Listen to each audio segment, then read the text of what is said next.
Hoje na coluna do Walter Longo nós vamos falar sobre o vidro, que é um velho conhecido de todos nós, mas que de uns anos para cá tem assumido novas formas, né, Walter? Exatamente, Marcelo. É interessante que o vidro, pouca gente sabe disso, mas o vidro tem uma estrutura molecular de líquido e não de sólido, o vidro que a gente conhece hoje. Na verdade, ele possui uma forma, né, que a gente pode chamar de uma substância líquida com viscosidade quase infinita. Mas, na verdade, a estrutura molecular do vidro que a gente conhece hoje é uma estrutura líquida. E o que a gente está vendo agora e observando, e mais recentemente foi, vamos dizer assim, desenvolvido na Alemanha e está chegando agora ao Brasil através de uma empresa chamada DPM Tecnologia, é o chamado vidro líquido, líquido de fato.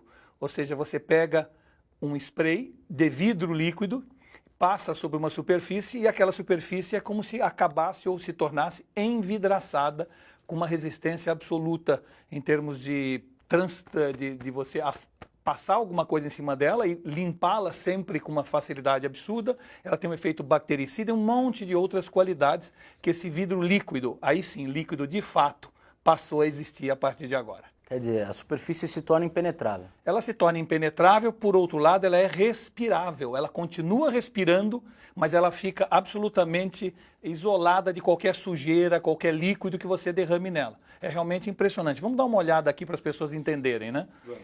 Aqui você tem, por exemplo, um tecido, onde se você jogar uma água, né, evidentemente, ela imediatamente, tá vendo? Ela penetra no tecido e o tecido fica azul mais escuro e você percebe que ele, de alguma maneira, penetrou essa água. Quando você coloca numa superfície que foi aplicado um spray de vidro líquido, veja o que acontece.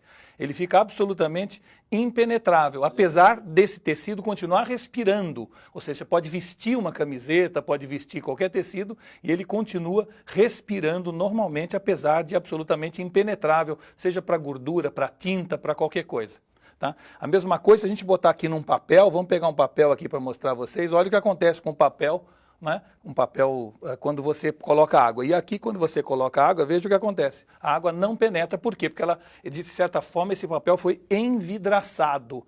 Tem uma película muito fina, que a gente diz que tem em torno de 100 nanômetros, ou seja, ele é 500 vezes mais fino que o fio do cabelo, essa superfície.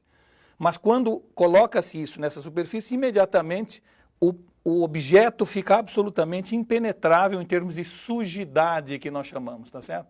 Então é realmente algo que veio a revolucionar. Dizem que existem algumas tecnologias que a gente fala, não é possível que seja tão bom. Esta é o caso, esta é uma delas. Aquelas substâncias que surgem, aquela tecnologia que é desenvolvida, você fala, não é possível que isso exista, mas existe e está aqui entre nós. Eu vou botar numa pedra pómez, por exemplo, vejam o que acontece com a pedra pómez normal. Ela imediatamente absorve essa água, penetra nessa água. Mesmo numa pedra pómez, quando eu coloco o nanômetro, veja o que acontece. A água cai e continua impenetrável.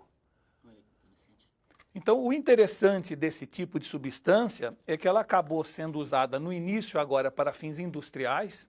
Nós estamos vendo vários metrôs do mundo cujos trens e cujas estações estão sendo totalmente revestidas com isso para evitar sujeira. É um efeito que evita pichação. Se você passar isso numa superfície, alguém pichar, basta limpar com um pano. Mas principalmente na área da medicina, para evitar, vamos dizer assim, o desenvolvimento de bactérias, né? Normalmente você tem um enorme sistema de limpeza desses locais. Com a aplicação do vidro líquido, as bactérias não se reproduzem da forma como seria sem o vidro líquido, o que faz então com que essa substância seja muito importante para hospitais, para clínicas onde a cirurgia vai ocorrer e, portanto, a preocupação com bactérias é algo obsessivo. Então, é um produto que realmente tem uma multiplicidade de utilizações. Por enquanto, ele está sendo utilizado mais em coberturas ou em, vamos dizer assim, aviões, em metrôs, mas já vai estar disponível para o público e nós poderemos, então, aplicar isso em tudo, no nosso iPhone, na nossa camiseta, no que a gente quiser, com essa grande vantagem de evitar sujeira e, ao mesmo tempo, continuar respirável.